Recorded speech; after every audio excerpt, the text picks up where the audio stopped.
A vote tomorrow to advance President Trump's nominee for Attorney General has been called off as the senior senator from Texas refuses to vote yes. Republican Senator John Cornyn, now a lame duck, but he still holds a critical vote on the Senate Judiciary Committee. He demanded assurances from the DOJ before signing off on Todd Blanche as Attorney General, but Cornyn says he has not received those assurances. Fox 4's Amelia Jones live with the latest developments. Amelia. Heather, Senator John Cornyn gave the DOJ a deadline of 4 p.m. on the East Coast to adhere with his demands in writing ahead of tomorrow's committee vote. Well, that deadline came and went, and the vote is now delayed. Todd Blanche, who was President Trump's former personal lawyer, has led the Justice Department on an acting basis since April. The back and forth stems from a $1.8 billion settlement agreement that the DOJ under Blanche reached in Trump's lawsuit accusing the IRS of improperly releasing his tax returns.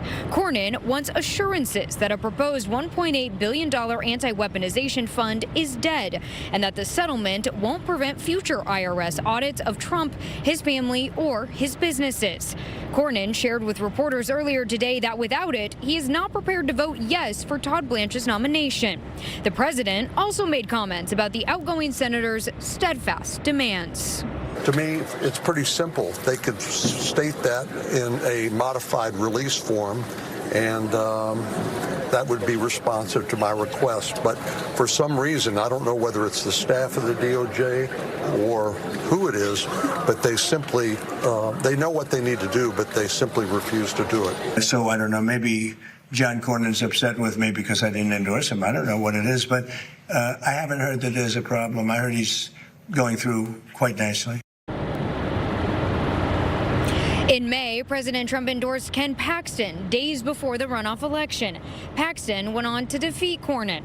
Cornyn told reporters he had 2 meetings scheduled with Blanche that were canceled because the DOJ hasn't been responsive with the written documents. He added other senators on the committee are on the same page as him.